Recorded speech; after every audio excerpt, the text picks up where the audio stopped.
Parasite Eve is a mature rated game. I will not be showing any of the body horror that's actually in the game for this review,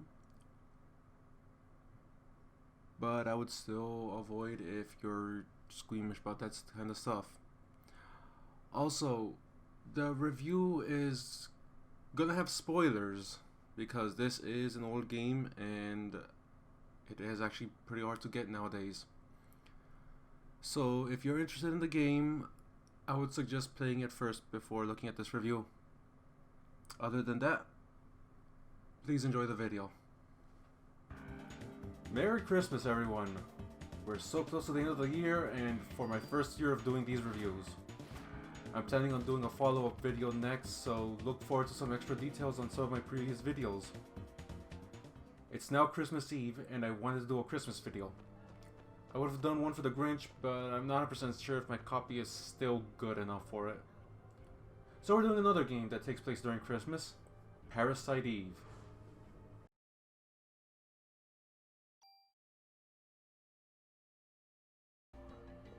Parasite Eve was developed and published by Square on March 29, 1998 in Japan and September 9th for the US. In looking up information about the game, I found out that Parasite Eve is actually a sequel to a book titled Parasite Eve. The major story plots for the book are exactly in the game, but I know that I'm going to look up for a copy to actually read one of these days. The game also has two sequels, one on the PS1 and another on the PSP titled The Third Birthday. I played very little of the second and none of the third, but I did pick it up for the Vita. I plan on playing and maybe reviewing these in the future. The story begins on Christmas Eve with Aya Brea going to the opera with her date. As the opera gets to its climax, everyone starts to spontaneously combust, except for a few survivors. Aya runs up to Eve and tries to apprehend her. She escapes and begins a 5-day campaign of destroying all life in New York. I'm going to actually mention this now.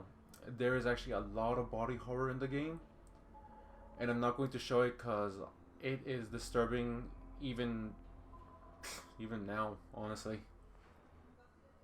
As time goes on, it turns out that Eve used to be a part of Aya's sister, Maya, who died and whose kidney was donated to the current Eve. We also find out that Aya has her sister's cornea, which is why she also has similar abilities.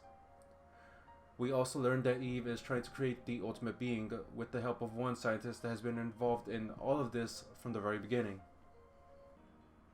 The final fight against Eve ends up at the Statue of Liberty. After several fights, Eve is destroyed and everything is great, until the ultimate being is born and starts destroying the Navy. This has been one of my favorite final boss fights. The several phases you go through the fight are honestly great, and you get the best cutscene from your partner.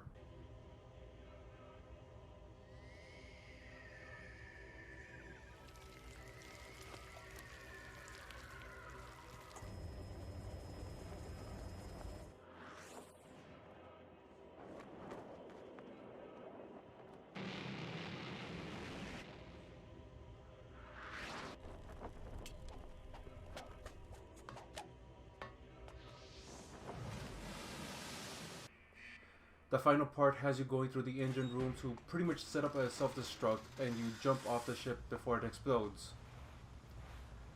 Just wish that the monster doesn't one-shot you if you're too slow during it. The game ends with Aya and her friends going back to the opera. After a bit of time, Aya's mitochondria cells begin attacking everyone in the opera and turns her into the next Eve. Not the best ending in the game, but there is an extra mode. It grants you a massive 3,000 bonus points. It lets you carry your named weapons, harder fights, bonus points for every day, and the biggest dungeon in the game. The true ending is unlocked in extra mode, and that involves the one building that has given no explanation during day 4. The last dungeon is the Chrysler building. It is a massive dungeon that has you fighting all the bosses and a few new ones. It has 77 floors, each one is procedurally generated. The final fight on floor 77 is against the original Eve. Now, I would have footage of the final boss fight for the game.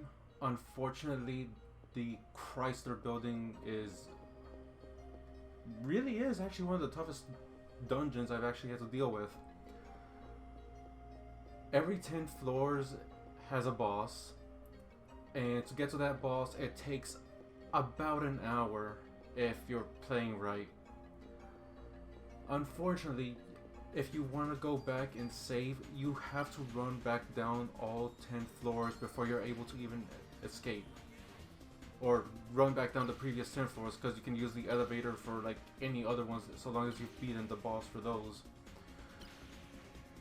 Yeah, the boss I just reached, I need to plan more for that one. If you don't believe me, here's footage.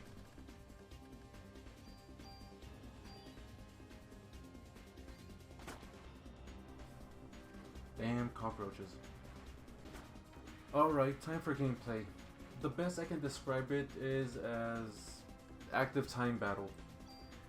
You have a meter that fills up, and during that time you move around dodging enemies until you can act.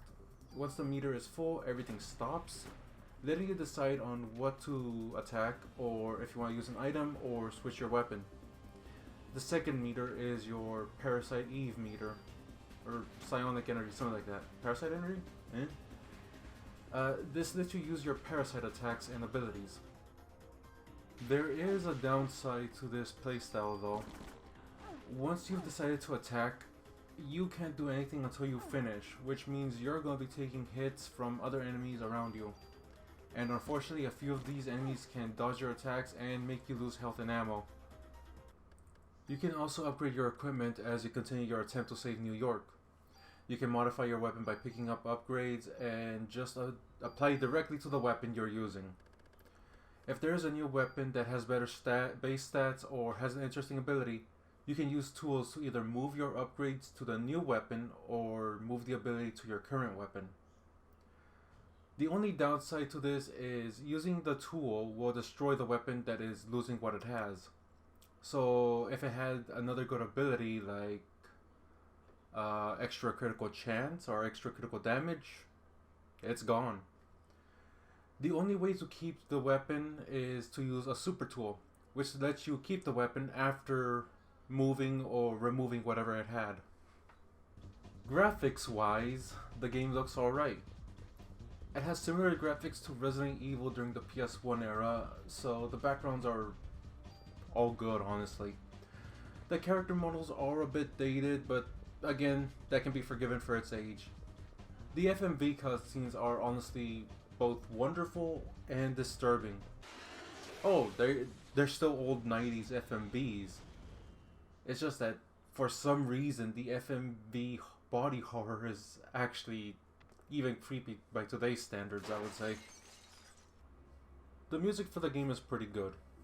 Some of the music has this haunting melody to it that it's supposed to relax you, but at the same time, you just don't know what's going to attack you as you continue on with the story.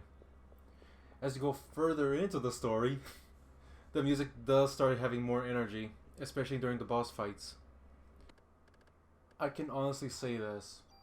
I love this game, but there are some negatives that I hope that the rest of the series has removed or changed. In length, the game is a bit short. It took me about 7 hours to complete it for the first playthrough. You always carry keys with you, even after you finish a level. You have to place these in storage. The only level that actually has you throw away the keys is when you unlocked everything in the hospital. Now, do I recommend this game? Yes. Even with the issues I just mentioned, it's still a fun game. Even though I still need to finish the Chrysler dungeon to get the true ending, I'm still enjoying my playthrough of the game. The only way to get a copy of the game now is either a physical copy, and from what I've seen, shell out about $100+ on it, or go to the PlayStation Store in the PS3, the PSP, and the Vita for $10, I think. Like I said right there, I'm not really sure.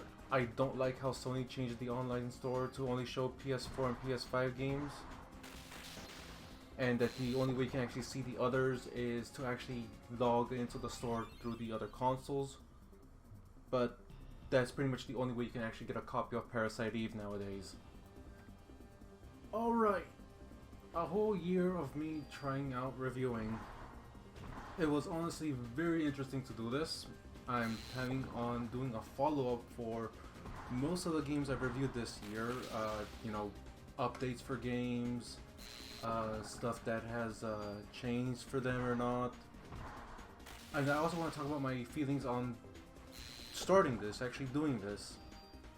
I can honestly say that I actually am going to keep going with this for the next year and hopefully longer than that.